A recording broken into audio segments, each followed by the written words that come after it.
Pakistan stock exchange में कारोबार शुरू होते ही बदतरीन मंदी 100 इंडेक्स 61,000 की नफसियाती हद से भी गिर गया।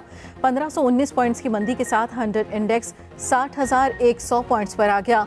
उधर अमरीकी डॉलर की कदर में मामूली कमी, डॉलर 42 पैसे की कमी के साथ 282 रुपए 10 पैसे का हो गया।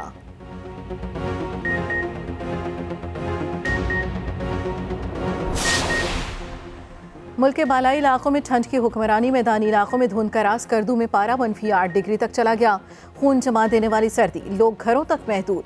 मैदानी इलाकों में धुंध ने खैर मंजर धुंधला दिया। रात गए मोटरवेज के कई सेक्शन ट्रैफिक के लिए बंद करना पड़े। पत्तोकी में शदीद धुंध के बायस मुतादिद गाड़ियां आपस में टकरा गईं। 5 अफराद जख्मी, अस्पताल मुंतकिल कर दिया गया।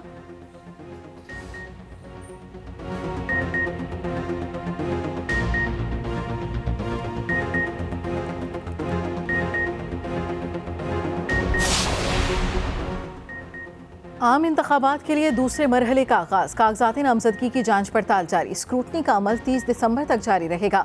जांच पड़ताल में आसानी के लिए ऑनलाइन सहूलत मरकज भी कायम। खवातीन की मखसूस नशिस्तों के कागजात की जांच पड़ताल आज से शुरू। इंतखाबी निशानात 13 जनवरी को अलॉट होंगे। दूसरी जानिब आम इंतखाबात में हिस्सा लेने का जुनून सर चढ़कर बोलने लगा। उम्मीदवारों ने इलेक्शन के लिए कागजाती नामजदगी जमा कराने का रिकॉर्ड तोड़ दिया। हालिया इंतखाबात के लिए मजमूई तौर पर 28,626 कागजात जमा हुए। 2018 के इंतखाबात के मुकाबले में 7,000 से जायद हैं।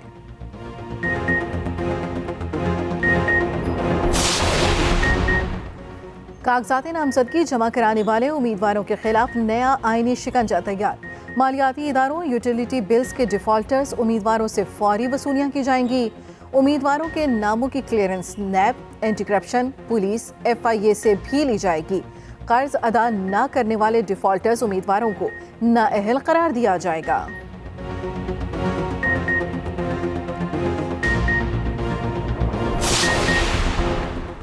बल्ले का निशान वापस लेने PTI आज पेशावर हाई कोर्ट जाएगी। इलेक्शन कमीशन के फैसले के खिलाफ दरखास्त दायर की जाएगी।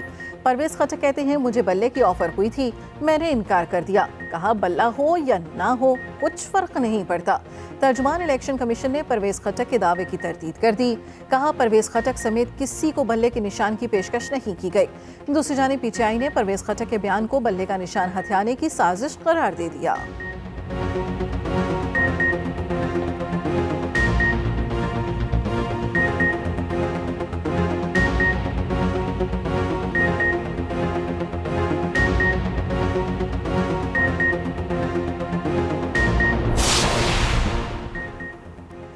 तरबेला बिजली घर में बिजली की पैदावार में मजीद कमी। तरबेला बिजली घर के 13 पैदावारी यूनिट बंद हो गए।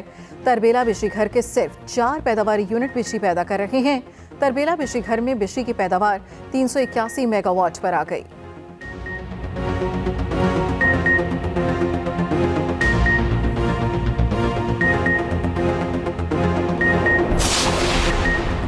मुस्लिम लीग नून की इंतखाबी तैयारियों का सिलसिला जारी। पार्लिमानी बोर्ड का 16वां इजलास आज होगा। आज होने वाले इजलास में लाहौर डिवीजन के 3 अजला, कसूर, शेखोपुरा और ननकाना साहब से ताल्लुक़ रखने वाले उम्मीदवारों के इंटरव्यूज़ किए जाएंगे। कायद नवाज शरीफ तमाम लीगी उम्मीदवारों से मुलाकातें करके उनके इंटरव्यूज़ करेंगे। शहबाज शरीफ, मरियम नवाज, राना सनाउल्लाह और दीगर पार्टी रहनुमा शरीक होंगे।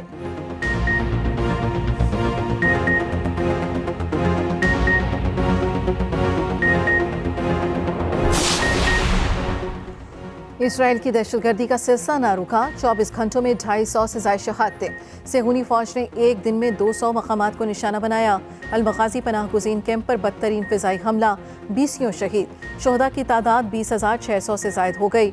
उधर हमास की भी जवाबी कार्रवाइयाँ। इसराइली फ़ौज की एक रोज़ में 15 फ़ौजियों के मारे जाने की तस्दीक। इसराइली वज़ीर आज़म के सर पर खून सवार।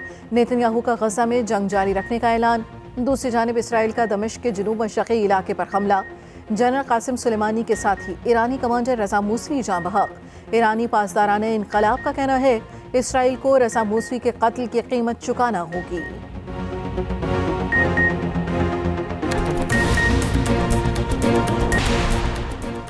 निगरान वज़ीर आला पंजाब का इमामिया कॉलोनी फ्लाईओवर प्रोजेक्ट का दौरा, तरक्याती कामों का जायजा लिया। मोहसिन नकवी ने मीडिया से गुफ्तगू करते हुए इमामिया कॉलोनी फ्लाईओवर प्रोजेक्ट 15 जनवरी तक मुकम्मल हो जाएगा। तजावुज़ात के खिलाफ आज से क्रैकडाउन तेज किया जाएगा। लाहौर में तजावुज़ात में वाज़ेह कमी नजर आएगी।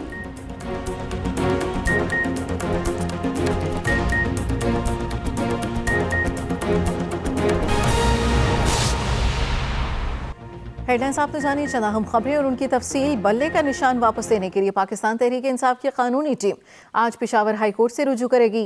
तहरीक इंसाफ की कानूनी टीम आज इलेक्शन कमीशन के फैसले के खिलाफ दरखास्त दायर करेगी।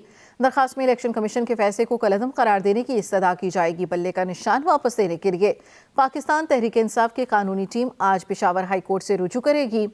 तहरीक इंसाफ की कानूनी टीम आज इलेक्शन कमीशन के फैसले के खिलाफ दरखास्त दायर करेगी। दरखास्त में इलेक्शन कमीशन के फैसले को कलअदम करार देने की इस्तदा की जाएगी। तहरीक इंसाफ की कानूनी टीम आज इलेक्शन कमीशन के फैसले के खिलाफ दरखास्त दायर करेगी। दरखास्त में इलेक्शन कमीशन के फैसले को कलअदम करार देने की इस्तदा की जाएगी। बल्ले का निशान वापस लेने के लिए पाकिस्तान तहरीक इंसाफ की कानूनी टीम आज पेशावर हाई कोर्ट से रुजू करेगी। दरखास्त दायर की जाएगी। दरखास्त में इलेक्शन कमीशन के फैसले को कलअदम करार देने की इस्तदा की जाएगी। तहरीक इंसाफ की कानूनी टीम आज इलेक्शन कमीशन के फैसले के खिलाफ दरखास्त दायर करेगी। इसी बारे में मजीद तफसील जानेंगे अपने नुमाइंदे यासिर अली से। यासिर, क्या तफसीलात हैं आपके पास?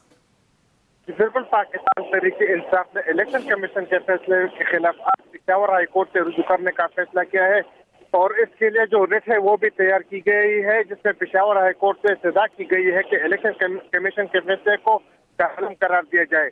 रिट पिटीशन जो पीटीआई के साबिक चेयरमैन बैरिस्टर गौहर अली खान ने तैयार की है और आज पेशावर हाई कोर्ट में जो इंसाफ फोरम के जो रहनुमा है वो पेशावर हाई कोर्ट में रिट दायर करेंगे। तो तहरीक इंसाफ के सीनियर सूबाई सदर शेर अब्दुल मर्रद भी पेशावर हाई कोर्ट में मौजूद हैं, जबकि इंसाफ फोरम का जो वकला का पैनल है वो भी पेशावर हाई कोर्ट की इमारत के अंदर मौजूद है। अब से थोड़ी देर बाद वो पेशावर हाई कोर्ट में रिट फाइल करेंगे, जिसमें पेशावर हाई कोर्ट से इलेक्शन कमीशन के फैसले को कलअदम करार देने की इस्तदा की जाएगी।